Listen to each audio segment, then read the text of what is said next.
after that, there was a nationwide contest. It was a nationwide karaoke contest.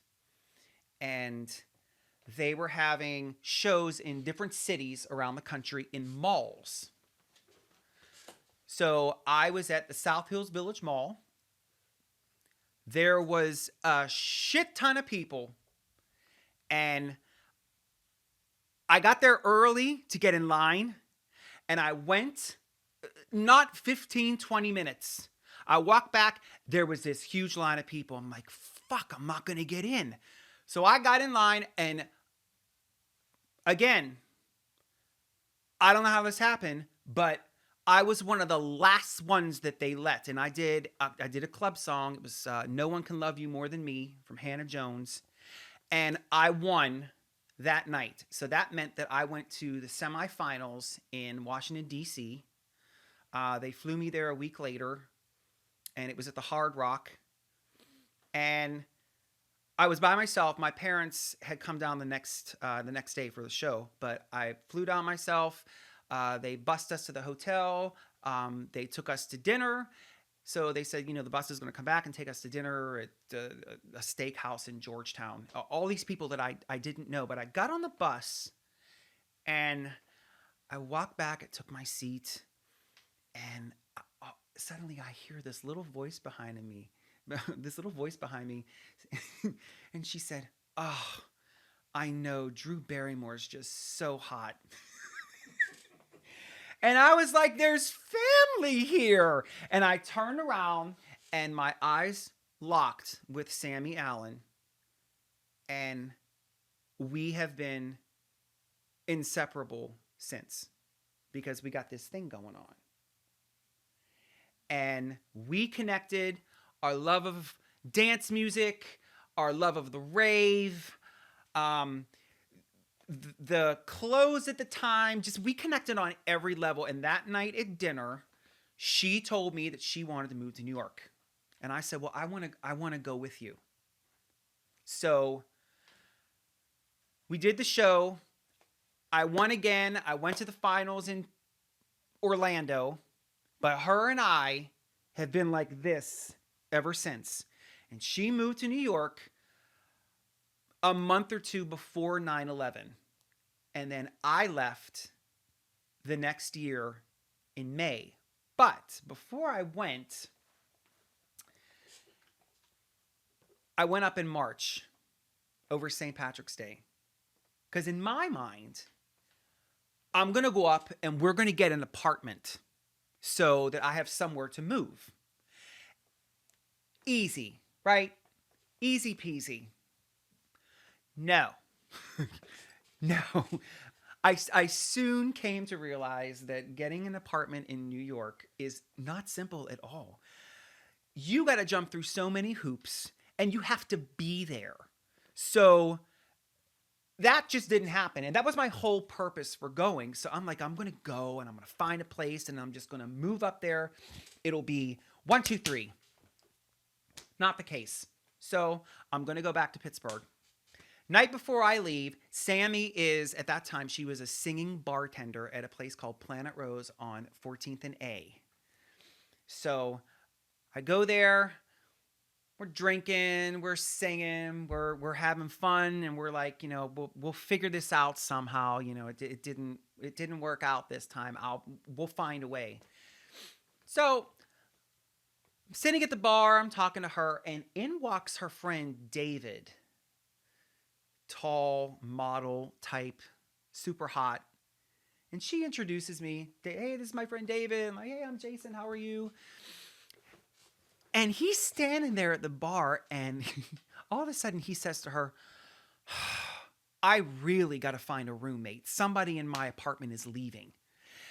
And she looked at me, and I looked at her, and we looked at him. And I said, I'm your guy.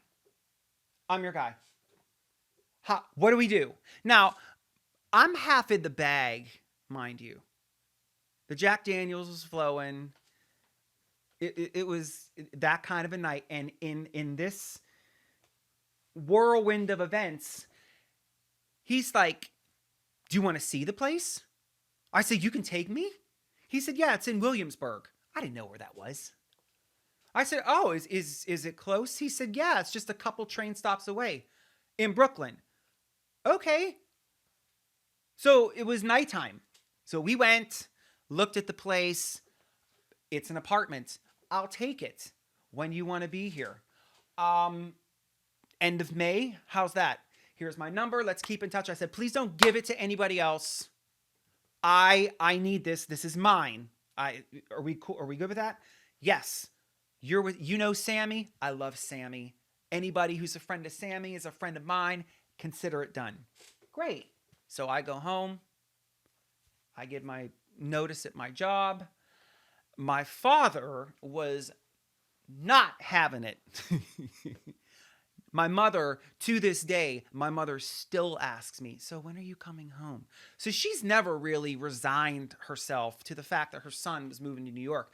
My dad, on the other hand, he just was very blunt, and he said, this is not a good idea.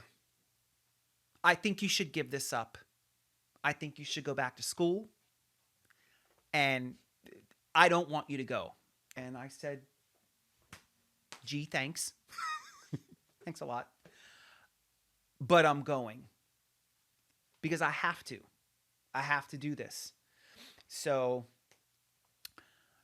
those 2 months went by really fast. And before I knew it, it was renting a U-Haul and packing up all of my stuff. And on May 21st, I was out. And I get to New York. And I'm driving this U-Haul. And is mom or dad with you? No. Oh. No, they didn't come. Thank God. I didn't want them to come. And I'm so glad that they didn't come, because if they would have seen where I was living, I don't know what would have happened, because I pulled up in front of this place in the daylight and I got out of the truck and it was so seedy. And I didn't realize it when I looked at the place, because I was half in the bag, but it was a 6th floor walk up. That's a lot of stairs. No elevator? No. 6th floor walk up. And I stood outside and I said, my God, what have I done? What have I done? The apartment was spacious. Let's just say that. I did have my own room. But it was such, and it was the hardest thing I've ever done. So I get to New York, and it took me it took me 2 months to find a job. I didn't think it was going to be hard to get a job. I was wearing my black pants and my black button-down shirt in the heat, combing the streets of New York with my resume and my bag. And I'm thinking, somebody's going to give me a job. I've experience. I'm going here, there, and everywhere. No one will hire me because I have no New York experience. I told this one guy, how the hell am I going to get New York experience if nobody will hire me? So while I'm doing all this, I am just, every day I'm combing the Village Voice for any musical opportunity. And I'm answering any ad that wants any performer, and so many bullshit ads, but I go and I sing for them anyway. But there was one that stood out. It was a showcase at the Soul Cafe. And the Soul Cafe, I don't think it's still there, but it was a very nice place. And I went, I auditioned, I got into the show. It was a showcase for new artists. But when I got to New York, I got a little, I thought I was going to work right away. And I got a little happy with spending what little money I had saved. And I bought some clothes because, No, not you. That, Not you. that's what we do. So I buy this outfit for this showcase, and no one's hiring me. So finally, I land a job at Bluefin in Times Square, corner of 47th Broadway at the W Hotel. I don't know how I got hired because there was a shitload of people in that room. It must have been my winning personality. But I did have, like, the place that I worked in Pittsburgh. It was a very high end seafood place. So I did have some knowledge about food and about wine. So they hired me and I started, and what a hard place to work. It was this incredibly beautiful 412 seat restaurant, 2 levels, in the center of the earth. And it was so hard. I had such anxiety. I mean, it was such a difficult place to work. One of the main reasons was because of management. I mean, they just scared the fuck out of you. You'd be in the middle of service and somebody would come up to ask you when you had a tray full of drinks going to a table, tell me what's in this cocktail. They were like soldiers with guns. And I do have to tell this story. This is hysterical. There was one pre-meal, and the woman that ran this place, she was a glamazon. She was stunning. Her name was Lana. Fierce. All these servers are sitting around this table, right? It's like 10:30 in the morning, and she walks in looking like she stepped off the cover of Vogue. And she goes around the table and she asks every girl for, do you have some lipstick? Do you have some cover up? Do you have any eyeliner? Do you have a comb? She collects all this, and she goes over to this girl and she drops all this makeup right in front of her, and she looks at her and says, if I can go out until 5 in the morning, you can come in looking a lot better than you do. And the table just gasped. I remember that. It was something. It was something. But that was where Sammy and I were finally able to get our apartment together. It took us 6 months, but we finally did. And she worked with a girl at Planet Rose who was also a singing bartender, who was also a songwriter. And I would go in and see Sammy, and I would sing, and her name was Amanda C.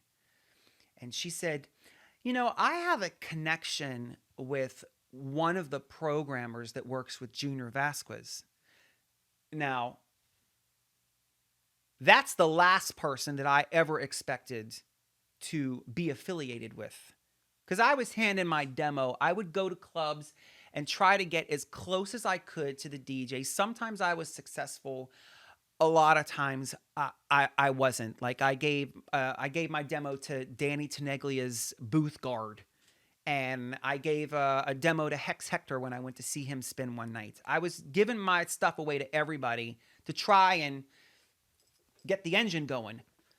So she says, I have a couple of songs and I can arrange for you guys to go and record them. And she said, Sammy, I have a song called Your Love's No Good For Me. You can have that. She said, Jason, I have a song called My Life. And you could have that. So she arranged for me to go to Connecticut to work with Junior's programmer, Joe Carano.